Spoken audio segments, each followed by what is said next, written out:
Kami dari kelompok 2, Angkatan 3, peserta CPNS Kementerian Kesehatan golongan 2 tahun 2022.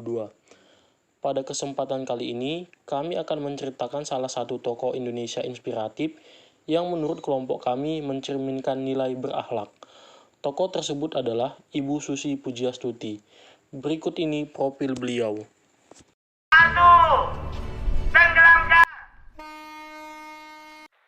Berorientasi pelayanan. Dalam tragedi tsunami Aceh, Menteri Susi Pujiastuti adalah orang pertama yang mengirimkan bantuan berupa logistik menggunakan pesawat pribadinya.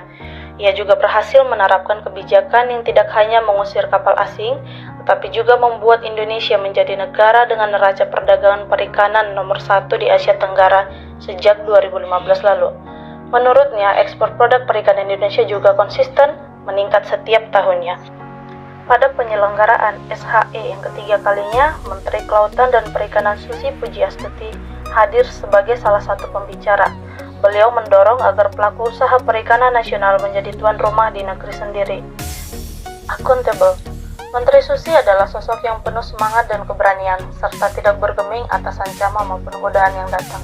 Pada saat resmi dilantik, kemudian melepaskan semua posisi di perusahaan. Tujuannya agar beliau dapat lebih fokus dalam menjalankan tugas barunya serta menghindari konflik kepentingan baik antara fungsi regulator dan pelaku bisnis.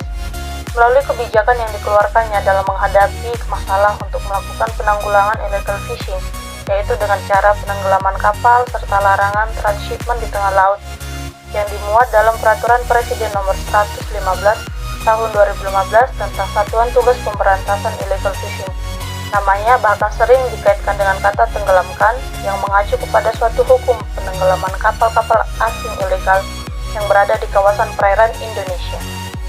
Ibu Susi merupakan sosok wanita yang berkompeten, selalu meningkatkan kompetensi diri untuk menjawab tantangan yang selalu berubah.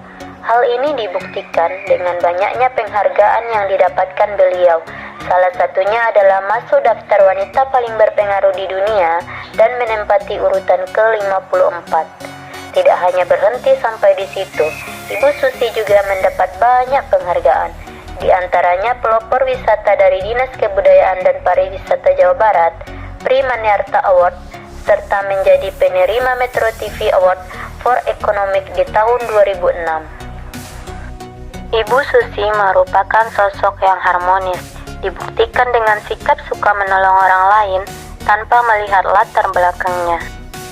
Ibu Susi bercerita bahwa beliau pernah menjadi buronan polisi atau DPO.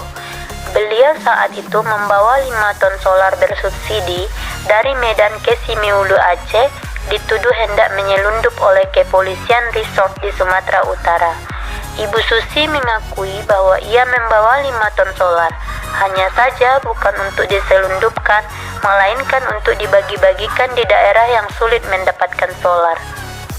Loyal. Keberhasilan kinerja dan sifat tegasnya Susi Pujiastuti melakukan reformasi birokrasi di bagian Kementerian Kelautan dan Perikanan yang suka bertindak tegas terhadap kebijakan yang merugikan bangsa Indonesia.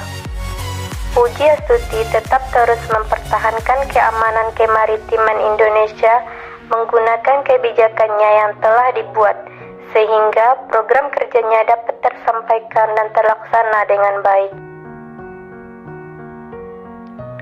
Salah satu contoh perilaku adaptif yang ditunjukkan oleh Menteri Susi Pujiastuti selama menjabat adalah dengan pertimbangan dampak yang mungkin diakibatkan pada lingkungan.